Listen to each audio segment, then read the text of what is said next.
كلنا بنحب تظهر بياناتنا بشكل شيك، بس يا ترى بتختار الشارت الصح؟ البيانات الرقمية مش للباي تشارت. التقسيم هنا غريب ومش مفهوم خالص. شايفين؟ عندك درجات أو أرقام، استخدم بار تشارت أو هيستوجرام، هو ده الصح.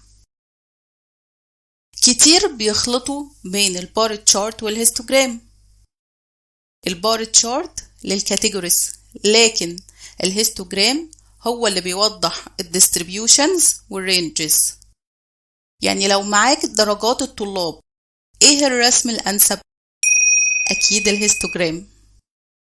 ازاي تختار النوع المناسب للرسم البياني؟ هتعرفوا ده في الفيديو الجاي. أنا بنزل حلقة كل يوم حد الساعة 6.